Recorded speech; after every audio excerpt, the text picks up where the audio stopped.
ሰላም ጤና ይስጥልን እንደምን አመሻችሁ እንደምን ቆያችሁ የተከበራችሁ አድማጮቻችን ከኢትዮ ኤፍኤም 107.8 የካቲት 3 ቀን 2018 ዓ.ም የዕለተ ማክሰኞ ኢትዮ አመሻሻችን 12 ሰዓት ነው ተጀምሯል። እስከ ምሽት 1 ሰዓት ቆይታ የምናደርግ ነው የሚሆነው። በኢትዮ አመሻሻችን ከምናነሳቸው ጉዳዮች መካከል ኢትዮ ምልከታችን ቀዳሚ ነው። በኢትዮጵያ የሴቶች የፖለቲካ ተሳትፎ መሻሻሎች ቢኖሩትም በርካታ ስራዎች እንደሚቀሩት ይጠቀሳል። ይሄ ክፍተት ከሴቶች በተጨማሪም ሌሎች ተጋላጭ ማህበረሰባችን ክፍሎች ላይም በሰፊው ይስተዋላል። ምርጫን ዲሞክራሲያዊ ከሚያስብሉት መግለጫዎች አንዱ ሁሉንም ተጋላጭ ማህበረሰብ አካላትን ማካተት ቢሆንም በተለይ በፖለቲካ ፓርቲዎች ዘንድ የሚታየው አካታች አለመሆን ዲሞክራሲያዊ ምርጫ መካሄድ ላይ ጥያቄ ከሚያስነሱ ጉዳዮች መካከል መሆኑ ሌላ የሚነሳ ነጥብ ነው። ይህን ችግር ለማመላከትና መፍትሄውን ለመጠቆም ያለመ ምክክር ላይ ጣቢያችን ተገኝቶ የተለያዩ ሀሳቦችን አዋቅሮ ኢትዮ ምልከታችን በዚህ ላይ ያጠነጥናል። ወደ በኋላ ላይ ተሰሙታላችሁ።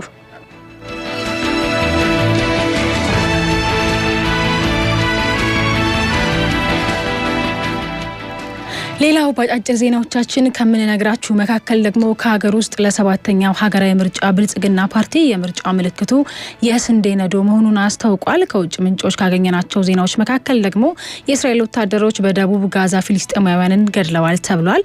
ሌላው ከአጫጭር ዜናዎቻችን በተጨማሪ ደግሞ ቢዝነስ፣ አንድ ለመንገድ፣ ስፖርታዊ መረጃዎቻችን ሰዓታቸውን ጠብቀው ወደ እናንተ ይደርሳሉ። የሙዚቃ ግብዣም ይኖረናል። ኢትዮ አመሻሹን እየመራው ሊዲያ ደሳለኝ አብሬያችሁ ቆይታ የማደርግ ይሆናል። ዋና አዘጋጁ የኔ አባሻንበላት በቴክኒኩ ልዑል እጅጉ አለ። አድማጮች እናንተም እስከ 1 ሰዓት አብራችሁን ቆዩ።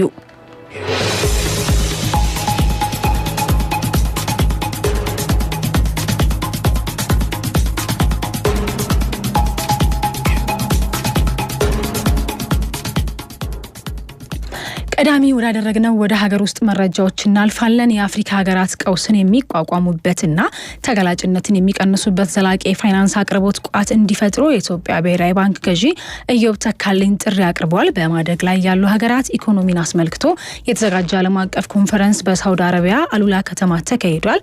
የኢትዮጵያ ብሔራዊ ባንክ ገዢ ኢዮብ ተካልኝ የአፍሪካ ሀገራት በዓለም የፋይናንስ ሴፍቲኔት የሚገኙት የፋይናንስ አቅርቦት የተገደበ መሆኑን ገልጸው በዚህ ምክንያት በሀገራችን በራሳቸው ክምችትና የአይኤምኤፍ ድጋፍ ላይ ብቻ እንዲወስኑ ማድረጉን አመላክተዋል። ኢዮብ ተካልኝ የውጭ ድጋፍ እየቀነሰ መምጣቱን ጠቅሰው የአፍሪካ ሀገራት የራሳቸውን ቀጠናዊ የፋይናንስ መዋቅሮች በመፍጠርና ከዓለም የፋይናንስ ቋት ጋር በማስተሳሰር ተጋላጭነትን በጋራ ለመቀነስ መስራት እንደሚገባቸው አመላክተዋል።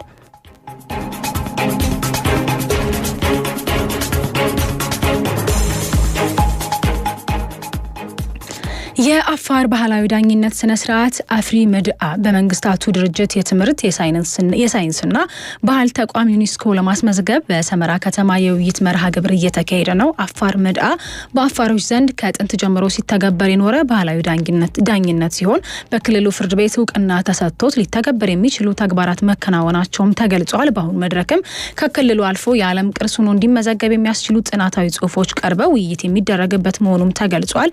መርሃ ግብሩ ለ3 ተከታታይ ቀናት እንደሚቆይም ተመላክቷል።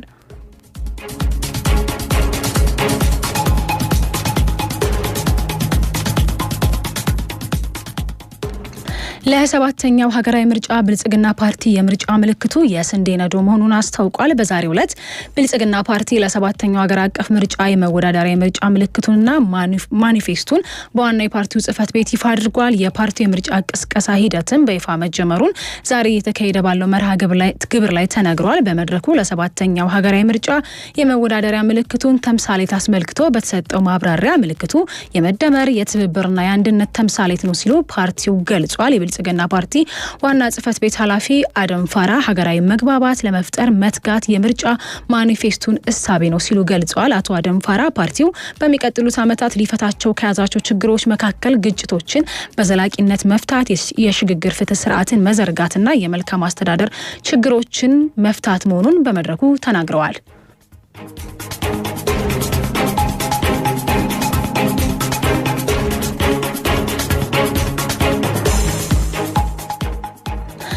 ቀጥለናል። የተከበራችሁ የተከበራችሁ አድማጮቻችን እያደመጣችሁት ያላችሁት የኢትዮጵያውያን ከሆነው ኢትዮ ኤፍኤም 107.8 የዕለተ ማክሰኞ ኢትዮ አመሻሻችን ነው። አሁን ደግሞ ከባህር ማዶ ያገኘነው መረጃ እናልፋለን። ወደ ቻይና እንሄዳለን። የቻይና የህግ አስከባሪ ተቋማት ራሱን ችሎ የሚንቀሳቀስ ክብ ቅርጽ ያለው ሮቦት ሙከራ መጀመራቸውን ገልጸዋል።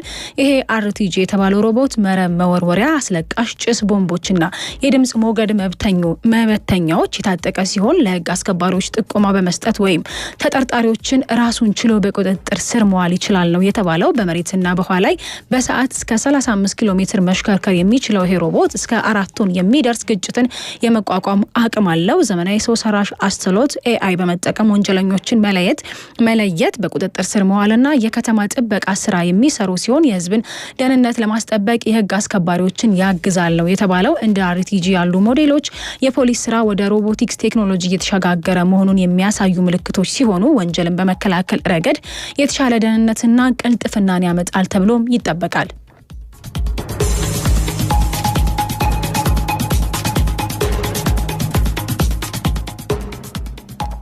በመጨረሻ የምናደርገው የባህር ማዶ መረጃ የእስራኤል ወታደሮች በደቡባዊ ጋዛ ፍልስጤማውያን መግደላቸውን ተነግሯል።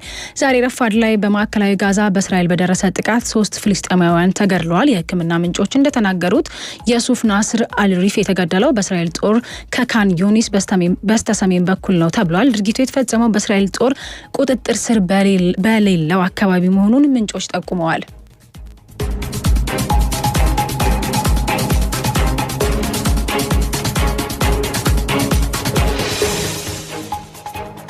እያደመጣችሁት ያላችሁት የኢትዮጵያውያን ከሆነው ኢትዮ ኤፍኤም 107.8 ኢትዮ አመሻሻችን ነው።